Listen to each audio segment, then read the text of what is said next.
بسم اللہ الرحمن الرحیم۔ السلام علیکم۔ آج ہم معروف روحانی اسکالر خواجہ شمس الدین عظیمی صاحب کی کتاب 101 اولیاء اللہ خواتین کے پارٹ نمبر 21 صفحہ نمبر 180 سے ریکارڈنگ کا آغاز کر رہے ہیں۔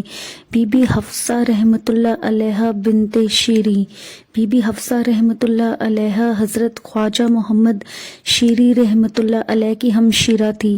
جس طرح خواجہ محمد شیری کا شمار اپنے دور کے مشہور اولیاء اللہ میں ہوتا ہے، اسی طرح بی بی حفصہ بھی اپنے زمانے کی عارفات کاملہ میں شمار ہوتی ہیں۔ نہایت عابدہ اور زاہدہ تھی۔ آپ رحمۃ اللہ علیہ فرماتی تھی، اللہ تعالیٰ کے ساتھ ربط قائم ہو جانے سے انسان کا دل مطمئن ہو جاتا ہے اور اس کے اوپر سکون کی بارش برستی رہتی ہے۔ روحانیت میں قیام صلاۃ کا مفہوم یہ ہے کہ ہر حال میں اور ہر کال میں اللہ سے تعلق قائم رکھا جائے۔ بندہ اپنے رب سے سب سے زیادہ قریب اس وقت ہوتا ہے جب وہ اس کے حضور سجدہ کرتا ہے۔ ایک مرتبہ ایک عورت آپ کے پاس آئی اور کہنے لگی، میں اپنے شوہر کو بہت چاہتی ہوں اور اس کی ہر ضرورت کا خیال رکھتی ہوں، مگر وہ مجھ سے ہمیشہ بدگمان رہتا ہے۔ آپ نے ایک الائچی پر کچھ پڑھ کر دم کیا اور کہا، یہ الائچی اپنے شوہر کو کھلا دو۔ الائچی کھانے کے بعد شوہر بیوی کا زن مرید ہو گیا۔ بتایا جاتا ہے کہ رات کو جب چراغ بجھ جاتا تھا تب بھی گھر میں روشنی رہتی تھی۔ حکمت و دانائی۔ ماں کی گود بچوں کی صحیح تربیت گاہ ہے۔ ماں کے دل میں اگر اللہ کی عظمت ہو تو بچوں کا خود بخود اللہ سے تعلق قائم ہو جاتا ہے۔ سائل کو کبھی جھڑکو نہیں۔ گھر میں مسافر آ جائے تو اسے عزت و احترام سے کھانا کھلانا چاہیے۔ کھانے پینے کی چیزیں رات کے وقت خاص طور پر ڈھانپ کر رکھنی چاہیے۔ کھانا ہمیشہ بسم اللہ الرحمن الرحیم پڑھ کر کھانا چاہیے۔ اچھی بیوی گھر کو جنت بنا دیتی ہے۔ ماں کی دعا پر فرشتے آمین کہتے ہیں۔ بی بی غریب نواز رحمۃ اللہ علیہ مائی لاڈو۔ آپ رحمۃ اللہ علیہ کا نام لاڈو تھا۔ عوام انہیں بی بی غریب نواز کہتے تھے۔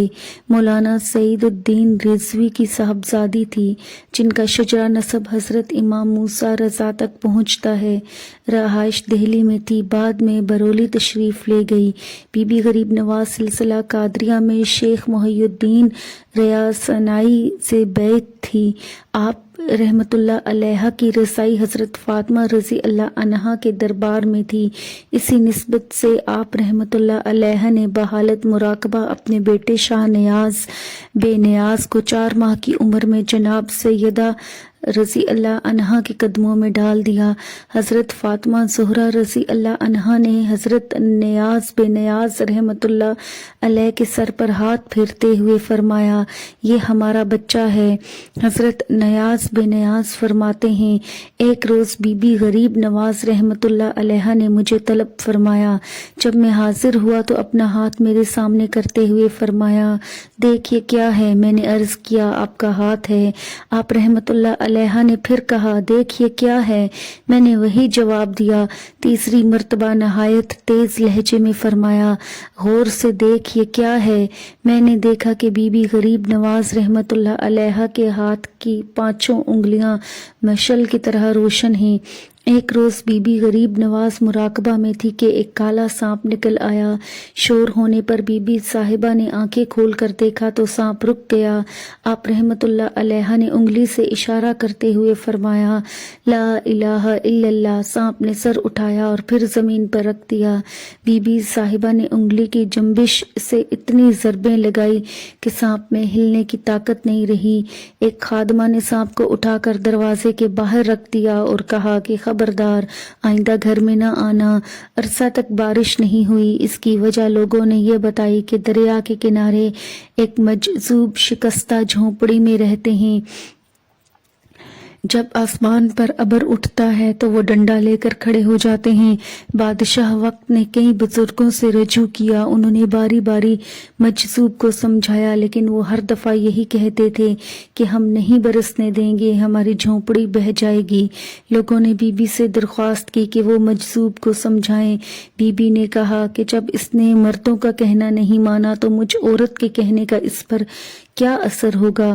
بالآخر انہوں نے اپنی دوست بی بی نورن کو بلایا اور کہا کہ تم مجذوب کے پاس جا کر عاجزی سے کہو کہ مخلوق خدا پریشان ہو رہی ہے، آپ ایسا نہ کریں۔ بی بی نورین نے کہا اگر انہوں نے میری بات نہ مانی تو پھر بی بی غریب نواز رحمت اللہ علیہا نے کہا کہ تم ان کے قدموں میں سر رکھ کر التجا کرنا۔ بی بی نورن چند قدم چلی اور واپس آ کر کہا کہ اگر اس پر بھی وہ نہ مانے تو کیا کروں؟ بی بی غریب نواز نے کہا کہ ان سے کہنا کہ اگر کسی دوسرے نے برسا دیا تو ان کی بات کچی ہو جائے گی، اگر وہ پھر بھی نہ مانے تو بارش برسا دینا، میری دعائیں تیرے ساتھ ہیں۔ بی بی نورن مجذوب کی خدمت میں پہنچی اور جس طرح بی بی غریب نواز نے حکم دیا تھا اس کے مطابق درخواست کی، لیکن مجذوب نہ مانے۔ انہوں نے مجذوب کے قدموں میں سر رکھ دیا لیکن وہ پھر بھی نہ مانے۔ آخر میں بی بی نورن نے کہا کہ اگر کسی اور نے برسا دیا تو آپ کی کیا بات رہے گی؟ مجذوب نے غصے میں کہا کہ تو پھر برسا دے۔ یہ سن کر بی بی نورن ڈولی میں سوار ہو کر جمنا کے کنارے پہنچی اور لوگوں سے کہا میری چادر شامیانے کی طرح تانو۔ جب چادر شامیانہ بن گیا تو وہ ڈولی سے اتر کر نیچے مراقبہ میں بیٹھ گئی۔ آدھے گھنٹے کے بعد آسمان پر بادل چھانے شروع ہو گئے۔ مجذوب نے ڈنڈا اٹھا کر گھمایا لیکن ڈنڈا گھمانے کے باوجود بادل قائم رہے، یہاں تک کہ آسمان سیاہ بادلوں سے ڈھک گیا اور پانی برسنے لگا۔ اتنی بارش ہوئی کہ دریائے جمنا میں طغیانی آ گئی۔ بی بی نورن ڈولی میں سوار ہو کر مجذوب صاحب کے پاس گئیں۔ جب ڈولی مجذوب کی جھونپڑی کے پاس پہنچی تو لوگوں نے دیکھا کہ بارش کا کوئی قطرہ مجذوب کی جھونپڑی پر نہیں گرا تھا، آس پاس کی زمین خشک تھی۔ بی بی نورن نے مجذوب صاحب سے معذرت کی اور گھر چلی گئیں۔ حکمت و دانائی۔